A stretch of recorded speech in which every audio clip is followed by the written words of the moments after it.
Gracias. En primer lugar, quiero agradecer al señor Arnet el esfuerzo que ha hecho de análisis, de síntesis, en un trabajo que es complejo y que yo, naturalmente, no voy a poder tratar en detalle. Por eso he seleccionado 2 puntos y a ellos me voy a referir. En primer lugar, la presentación que ha hecho de la hoja de ruta a partir de Caritas y Veritate y Laudato Si.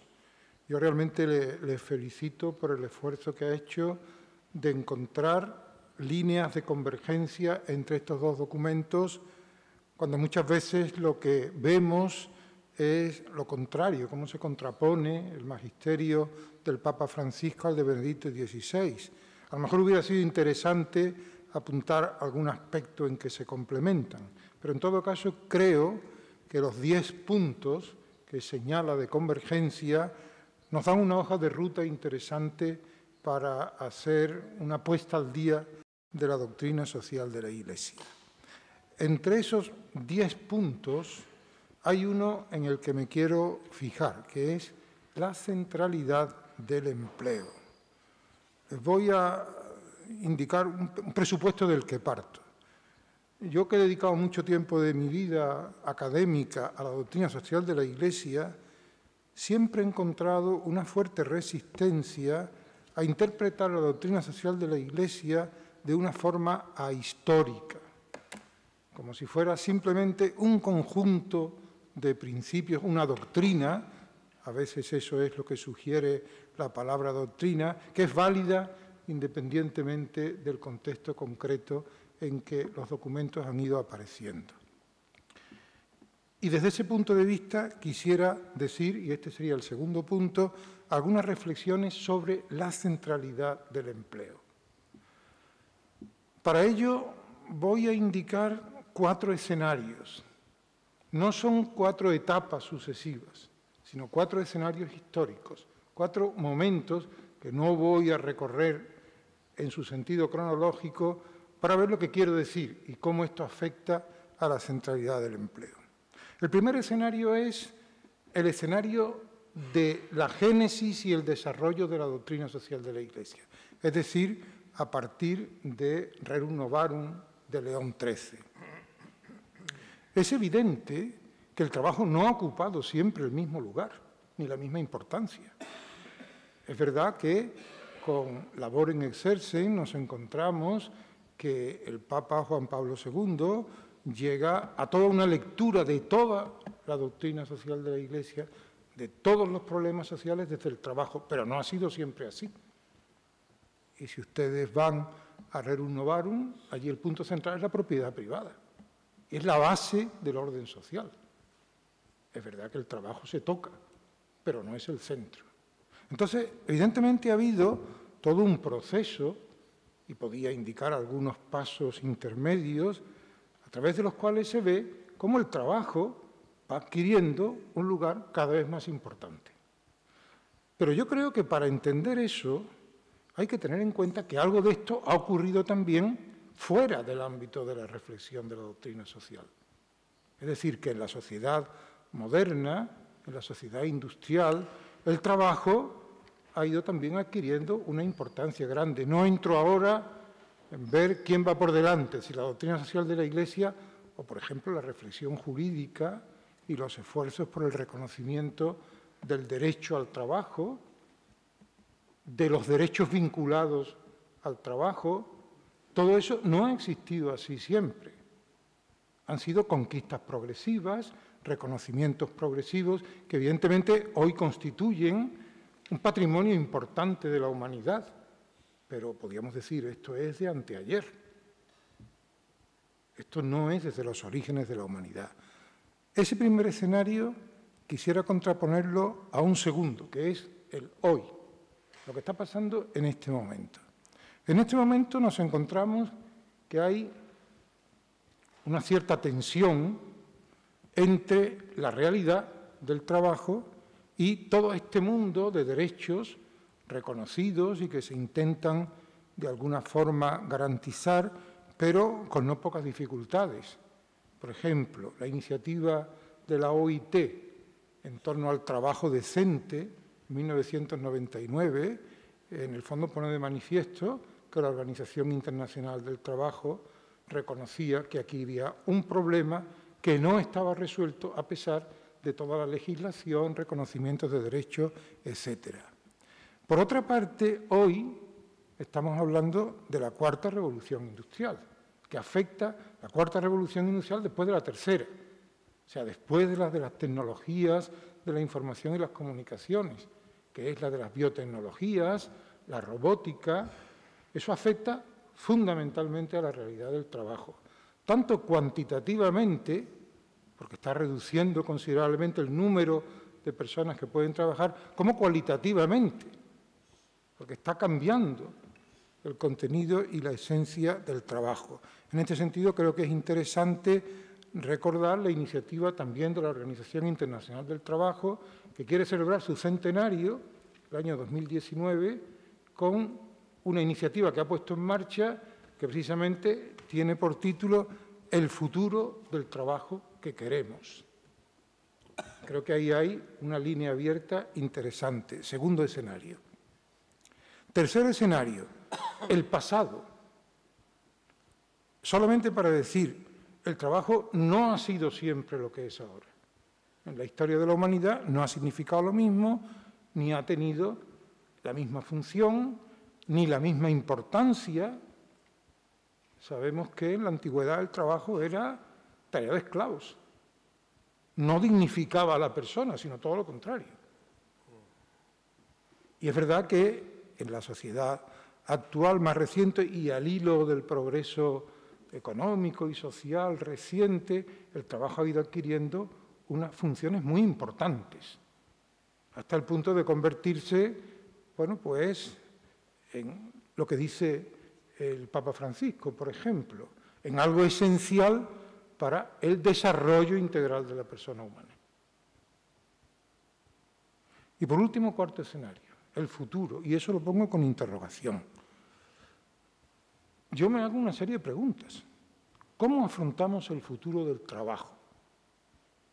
Simplemente repitiendo los grandes conceptos adquiridos en esta evolución que he indicado, o tenemos que plantearnos si no hay que abrir nuevos horizontes.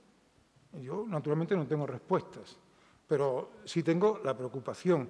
Ni siquiera me atrevo a hacerle esa pregunta al señor Anet, porque a lo mejor tampoco va a tener respuestas. Pero creo que son preguntas que tenemos que tener en la cabeza y sobre las que tenemos que trabajar. En primer lugar, si en el futuro el trabajo va a seguir teniendo el lugar que tiene en la vida humana. Yo quisiera dejar claro que no pretendo renunciar a todo aquello que para nosotros hoy el trabajo significa en relación con la realización de la dignidad humana. Lo único que me pregunto es si no hemos estrechado tanto el sentido del trabajo que quizás eso sí podríamos replantearlo. Porque para nosotros, cuando hablamos de trabajo, fundamentalmente hablamos de trabajo como actividad productiva y remunerada. Hay actividades humanas que no son trabajo y que tendrían también que recuperar un espacio y un papel. Ayer por la mañana Humberto Ortiz en la presentación puso una diapositiva sobre distintos tipos de trabajo que a mí me hizo pensar es que la frontera entre el trabajo y el no trabajo a lo mejor está siendo ya más difusa de lo que pensamos. Y eso abre una vía de reflexión. En segundo lugar, la cuestión del vínculo del trabajo y el acceso a la renta. He mencionado algo del ingreso mínimo, creo que tiene que ver con esto. Realmente para nosotros, en nuestra sociedad, el trabajo es la vía fundamental de acceso a la renta. ¿Tendría que ser siempre así? ¿Podría organizarse la sociedad creando vías de acceso a la renta que no fueran estrictamente el tipo de trabajo? Termino. Mi pregunta siempre es, cuando nosotros repetimos la doctrina social de la Iglesia, las grandes reflexiones de la doctrina social de la Iglesia, ¿incorporamos también estas preguntas o simplemente repetimos las grandes afirmaciones? Porque yo creo, y ahora sí termino, que los documentos de la doctrina social de la Iglesia no solamente hacen balance, sino creo que también dentro de la Iglesia y entre nosotros nos plantean preguntas, nos suscitan preguntas, que en último término es un campo abierto para que podamos seguir reflexionando. Gracias. Gracias, Ildefonso. Muchas gracias. No, ahora, sorry, Juan. Hola. It's your turn. Thank you. Bueno, estoy bastante de acuerdo con quien habló antes. Yo quería plantear 2 puntos, ¿no? El tema de la centralidad del trabajo en la discusión y el tema del poder. Creo que una primera distinción que es importante hacer es entre empleo y trabajo, employment and work. The problem with work is that it starts with W.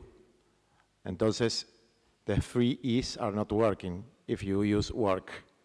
But la diferencia entre empleo y trabajo es fundamentalmente que el empleo sí es un trabajo productivo, remunerado y con patrón. Y el trabajo no necesariamente es cualquier esfuerzo humano destinado a crear algún bien social. ¿Y cómo se organiza el trabajo en una sociedad? ¿No? Porque, por ejemplo, hacer una pirámide, ¿era productivo? ¿Era remunerado? No, no era ni productivo ni remunerado. Era trabajo esclavo y no servía para nada. Pero había millones de personas haciendo pirámides. La forma en la que se organiza, para qué se organiza y cómo se valora y se remunera el esfuerzo humano, la actividad humana en una sociedad, es absolutamente central. En el mundo hay 1.500 millones de seres humanos, según las Naciones Unidas, 2.000 según un escritor que se llama Mike Davis, que viven en asentamientos informales urbanos. 1 de cada 4 seres humanos, 1 de cada 5, depende cómo lo midas. Sin cloacas y o sin agua. Desde luego, se podrían crear cientos de miles de empleos haciendo cloacas y agua. Pero alguien los tiene que pagar. O sea, alguien tiene que agarrar alguno de esos trillones de dólares que están en los paraísos fiscales y transformarlos en salario. Y direccionar ese salario a una obra que le haga bien a ese quinto de la humanidad que vive sin agua ni cloacas, en condiciones ambientalmente absolutamente degradadas. Entonces ahí entra el problema del poder. ¿Cómo se va a pagar los caños, el trabajo, las retroexcavadoras y todos los demás materiales que se necesitan para sacar de la indignidad habitacional a un quinto de la humanidad? Porque la riqueza y la tecnología y la técnica para hacer eso ya existe. Hay un problema de distribución. Y eso es un problema de poder. No hay que ser Einstein para darse cuenta que eso no se hace porque a los que tienen el poder económico no les interesa. Nadie va a pagar que se hagan esas cloacas. Uno podría decir, bueno, sí, el Estado. ¿No? Yo que me dediqué a hacer cloacas muchos años de mi vida, con las cooperativas y con las organizaciones, entiendo que el Estado para hacer cloacas tiene que conseguir mucha plata. Son obras grandes. Y esa mucha plata a alguien se la tiene que sacar. Entonces ahí entra el problema del poder. Miren, ayer o anteayer se reunieron acá en Italia el G7 y las 5 grandes empresas de Internet. Google, Facebook, Twitter, etc. Y firmaron un acuerdo. Nadie votó a los representantes del G7 y de las 5 empresas de Internet. Pero ellos firmaron un acuerdo porque tienen poder. ¿Y qué dice el acuerdo? Que van a borrar automáticamente todo contenido relacionado con el terrorismo islámico. Cosa que me parece extraordinariamente bueno, porque estamos todos en contra del terrorismo islámico. Ahora, eso quiere decir que hay organismos no democráticos que ejercen el poder real. Algo que parecía ser que nadie tenía soberanía sobre eso. Bueno, hay organismos que son las grandes corporaciones transnacionales y los 7 estados más poderosos del mundo que se juntan y ejercen poder real. Y con ese poder determinan un cambio radical en, vamos a decir, las reglas de libertad de expresión. porque borran el contenido del terrorismo islámico, pero no del supremacismo blanco. O, por ejemplo, para decir algo igualmente aberrante, o no borran el contenido propagandístico de las guerras, ¿no? De la guerra, la apología de la guerra, la apología del imperialismo, que es tan destructiva como el terrorismo islámico. Entonces existe este poder que tiene capacidad de decisión y de diseñar cómo ¿no? la allocation de recursos, que es un poder tiránico, antidemocrático. Y efectivamente hay una contradicción entre pueblo y élites, que es la contradicción principal de la sociedad de hoy, que se resume en la famosa frase de los Occupy Wall Street de el 1% y el 99%. ¿Cómo no va a haber una contradicción ahí? Es una tremenda contradicción. Es una contradicción que atenta contra cualquier ilusión de funcionamiento democrático republicano. El poder se ejerce en una reunión entre el G7 y el G5. Y entonces el tema del poder viene, y acá viene un poco la reflexión y la pregunta, ¿no? Que es, evidentemente, puede haber un problema de producción, pero hay un problema claro del ejercicio del poder para definir, por ejemplo, que el trabajo humano se va a destinar a la construcción de cloacas para este quinto de la humanidad, para resolver los grandes problemas de la humanidad. Hay un problema de poder, de ejercicio del poder. Y yo tengo una hipótesis, y el padre Scalone tiene una hipótesis también. El padre Scalone dice, esto se va a resolver con la alianza entre las personas de buena voluntad y aquellos que busquen de manera inteligente su propio interés. Yo no estoy de acuerdo con esa hipótesis, yo tengo otra hipótesis. Que esto se va a resolver con una revolución de los excluidos, de esas 1.500 millones de personas crecientes que están afuera de todos los beneficios de la civilización globalizada. Es decir, que la forma de transferencia del poder entre esta élite y una formación de nueva característica va a ser de naturaleza revolucionaria. La pregunta un poco y la reflexión es, ¿qué otras hipótesis hay? Porque si lo que yo digo está mal, y lo que dice Scalone está mal, tiene que haber alguna otra hipótesis. O no hay que discutir el problema del poder.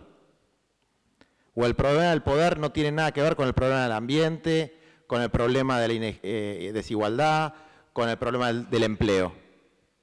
O no hay empleo porque de repente la ciencia y la técnica avanzó. Es una cosa extraordinaria que la ciencia y la técnica avance. El problema es que eso se pone en función del dios dinero.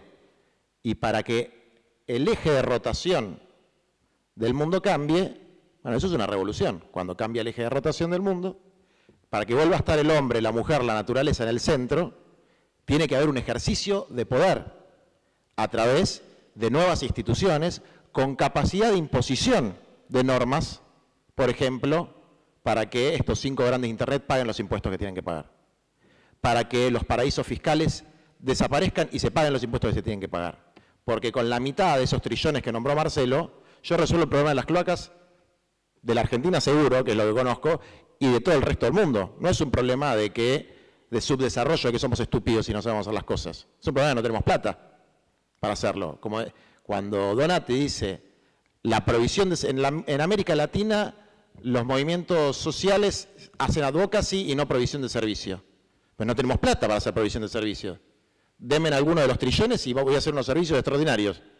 Rutas, casas, cloacas, etcétera. Ahora, la plata no está de este lado. Bueno, está bien, pero ustedes creen su propia riqueza. Eso es una falacia. La riqueza es el producto del trabajo intergeneracional de cientos de miles de millones de hombres y mujeres de todo el mundo, pero hoy está concentrada. Entonces hay un problema de poder.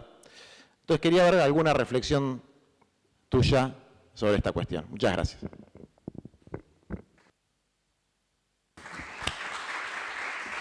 Now, thank you very much, Juan. We are respecting the time. I think that before coffee break, if there are questions, Or una lástima que no. do you prefer to answer immediately? Tony. Stefano, Yeah? es una lástima que a Juan no le dieron ninguna relación, ninguna ponencia. Solo a Juan no le dieron ninguna ponencia, solo comentarios. No sé por qué. A mí tampoco, por cierto. Pero Juan me extraña. No, Tony, do you prefer to answer now? No. Okay. So let us see if there are any questions. Please, Paul. And thank you very much for the comments on the paper. I have two small points. One, I very much agree with what has been said between the assimilation of work to employment, which is a false one. And it started with, I think, at least in modern times, with laborem exercens, when it was laborem, but de facto it was about employment. And from this point on, the Christian social teaching, or Catholic social teaching, is carrying this ambiguity, and I think it's fundamental to dismantle. It's about human activity and not about employment in the sense of legal relation. But then there is another point which is linked to this one, which has to do, and it's a point about inequalities. Inequalities in the revenues are important, but inequalities in exposure to risk are also very important. And I think that one has to work out a method or a view at least when the revenues are compensated, I mean, exposure to revenues and exposure to risks are formed together, the picture, because then the picture of the world population will be totally different than the one that we are used to. Third point, there is, I think, a fallacy of construction in what we see beyond some of the development goals. Many of you here in the room do know much better than myself the deep realities of Latin America. But tell me how many days somebody would survive in the poorest areas if he really had $1.2 per day without social friends, without networks, without relations, without any kind of factor C that Professor Rasetto refers to. Probably he will die within 5 or 10 days. So speaking about world population that has $1 or $1.5 a day, I think is fallacy of construction, and we should bring into it the other elements of revenue. The last point has to do with food and agri-value chains, because this industry is a specific industry. It is destroying a kind of traditional structures in many countries. It has a problem, it has a major environmental impact. It generates migration into towns, and in these towns, it generates unemployment and misery. So I think we have to pay attention to value chain in agro and food industry in the framework of the path of reforming or addressing at least the most urgent issues of the world today. Thank you. Thank you, Paul. There is Leonardo, and then Father Scannone, and then you. No, sorry. La pratica che abbiamo seguito fino adesso è che il relatore deve rispondere, o il ponente deve rispondere prima ai 2 commenti. Quindi tu sei obbligato a rispondere prima a 2 commentari, poi entriamo in discussione generale. Sorry. What you're saying is what I already asked you twice, whether or not you would like to answer to your respondents. Okay? You have to. I can. He doesn't want. No, I thank Father Camacho, and I thank Juan for the excellent comments. I was afraid Juan was going to be much tougher on me, so I feel safer now. It's very interesting comment you made on the historical context of Rerum Novarum and how work was valued in the Roman Empire. And I was thinking, perhaps twice, Catholic social teaching has kind of saved the world by, reevaluating what's valuable. Once in terms of teaching us that actually work was dignified, not something that slaves did. And twice in the Industrial Revolution by teaching us that, what mattered was the dignity of labor, not just profits for capitalists. And perhaps a third time by teaching us that what matters today is sustainable development and not just development that pays no heed for the environment. So absolutely. A number of people, Juan and Paul both made the point of work versus employment. I completely take that point, but as one figured out, that it would have ruined my 3E construction. But I think there's actually a deeper point there, and this comes up too when people discuss the basic income and things like that. It's what does society actually value? And I think the problem today is society doesn't value a lot of things that it should value. A lot of things that do provide social value but are not paid very well and are not accorded a high social value. So I think we really need to think about that as a society as we go forward. And Juan's main point was on power relationships, which I completely agree with, and I completely agree with the idea that, and I'm completely aligned with Jeff Sachs on this point, not surprisingly, that what you're proposing in terms of, providing basic social services for the 1.5 billion who live in excluded slums and other places is a tiny drop in the global economy. That's $128 trillion. It's a tiny drop. What holds us back is the globalization of indifference. What holds us back is that we just don't care. And I think that's really why we're all here, which is why we need Catholic social teaching to guide an ethical economy. Because if you're under the spell of the technocratic paradigm, which says all you should matter is efficiency, productivity, as Pope Francis says yesterday, efficiency is the golden calf. I think he's absolutely right. But that's how we govern our economic life. I've trained as an economist. I know what that means. It's also the lure of, aside from the technocratic paradigm, the individualistic paradigm, this libertarianism, which I apologize to everybody, I can't speak for more than 5 minutes without criticizing libertarianism, but I think it's really horrible, not just because it's wrong and has terrible economic and social outcomes, because I actually think it corrodes social values. It teaches people to think that you shouldn't care about anybody else, you should only care about yourself. So I completely agree, but I'm sorry that I don't have any more concrete proposals, but I completely agree with you there, and I completely agree that the power relationships are vital. Political power, economic power. Paul mentioned the agribusiness. I don't know too much about that, but I hear the same story over and over again with the corporate concentration, with the monopolies in agricultural industries, in broadband monopolies, with the Amazons, the Tyson companies. What that's doing is it's not just restricting competition, it's actually impeding democracy, actually, impeding participation, and impeding genuine competition and collaboration. And again, it's kind of stunning that we don't talk much about this. One thing I find striking is a lot of these topics that we all talk about, people outside this room just don't talk about. It's not that they oppose it, they just don't discuss it. I don't know why that is, honestly. Thank you. Now, Leonardo and then Father Scannone, and then we have for a coffee break. Yes, Leonardo, please, go ahead. Yes, I have a general point that I will make in the general discussion. Now, just a small point.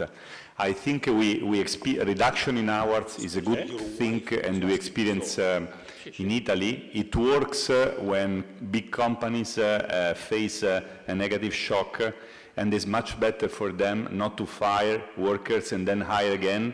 They just make this solidarity subsidized by the state. It works very well. I don't think it works in other framework. It works in that framework. The other point is that you say, in one point, you say we should reset the bargaining power between capital and labor. Of course, we are all discussing about this, about relation of power. But then you say, okay, we should organize bargain collectively. We have collective bargain, and it doesn't work. The problem is, again, I think you know, but we do not understand what is globalization, because globalization means that you have country A and country B. If country A uses all the supply side instruments, like I say, I put high minimum wage, 3,000 euro per worker, what happens? Company goes from country A to country B, and country A has full unemployment. And that's the same with collective bargain, is the same with carbon tax. We need demand side. We need another issue. Products of country A and country B comes on the supermarket shelf of country A, and country A says, this product is done by a sustainable company, no tax, low tax. This company is made by the non-sustainable company, very high tax. That's the only instrument we have, demand side for, I think this is really, I mean, I'm fighting since 20 years on this, and people continue reasoning on supply side. Supply side does not work because we are in an integrated market. Thank you. Father Scannone, and then Vera concludes. Father. Hola. Please. Bueno, la respuesta más bien es teniendo en cuenta lo que dijo Juan al profesor Anet. Lo que yo digo de esa probable alianza sería justo para no caer en la violencia. Porque yo pienso que si ecológicamente seguimos viviendo, porque la primera amenaza es probablemente la de la madre tierra, es decir, que llega un momento que entre terremotos y huracanes, bueno, nos acabamos todos.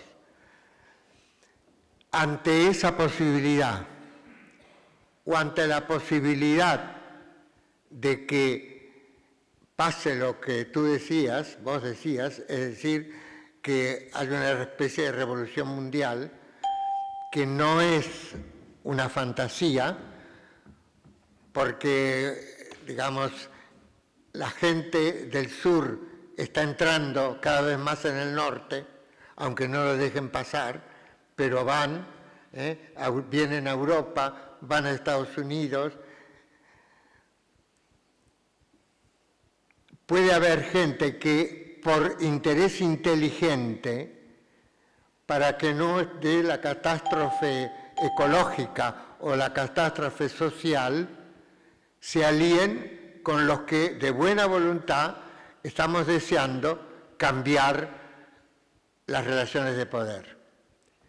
Entonces pienso yo que eso es posible, si es probable no lo sé, pero es posible y deseable, en el sentido de que lo que pasó, entonces vuelvo a lo que dije yo ya en la introducción y luego en mi exposición, lo que pasó a nivel nacional cuando los que buscaron inteligentemente sus intereses se unieron con los que estaban luchando por la justicia, los trabajadores en ese momento, etcétera, etcétera, los sindicatos en ese momento, porque ahora hay que ver, los sindicatos más bien se han adaptado al sistema en muchas partes.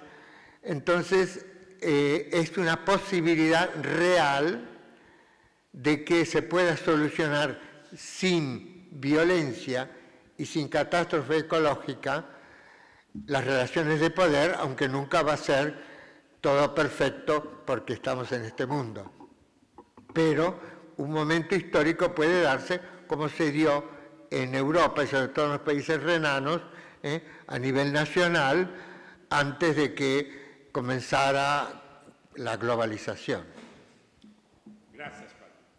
Vera, you have the last intervention. Is it okay? Oh, yes, thank you. As an economic historian, I must say that always it has been a problem of power.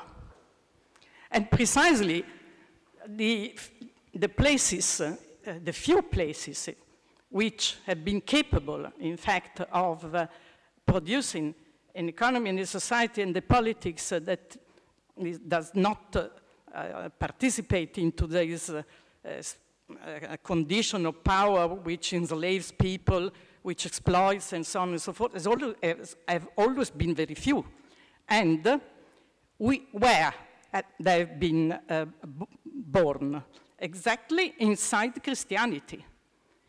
And in each period of time, in fact, Christianity has been able to produce legislation and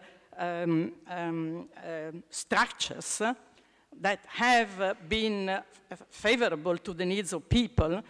Let me think of the hospitals, for instance, or let me think of the pawn banks, the Monte di Pietà, and so on and so forth, you know, which have changed society, in fact, because power has been limited by the presence of this legislation and institutions. So what we are discussing here precisely is how to find new ways of intervening to defend the places that have a legacy from this tradition of open society and to increase the number of places in which this open society can take place. But, I mean, as an economic historian, I mean, power has always been in place. Slavery was a matter of fact before Christianity, and so on. So I could elaborate on this.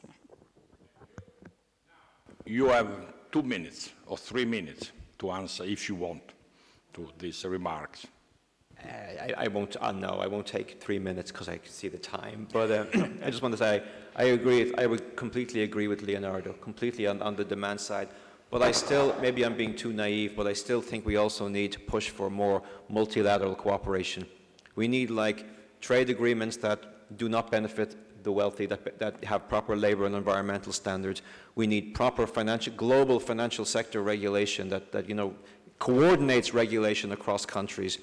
And we need a World Tax Administration. Now that might be over the top, but I think we should be pushing for ambitious things like that. And of course, we need somebody to start monitoring the implementation of the Paris Agreement, which is really our most important agenda for the multilateral agenda today. That's all. I mean, power, I completely agree with the power. And I was just talking to Jeff Sachs about this yesterday. We economists, power is so obvious, but it's something you never talk about it. If you want to talk about why some countries do well, you'll say, well, institutions, free markets, education. You never say power, which is usually one of the main reasons. Okay, Stefano's standing up, so I'll stop there. Yeah.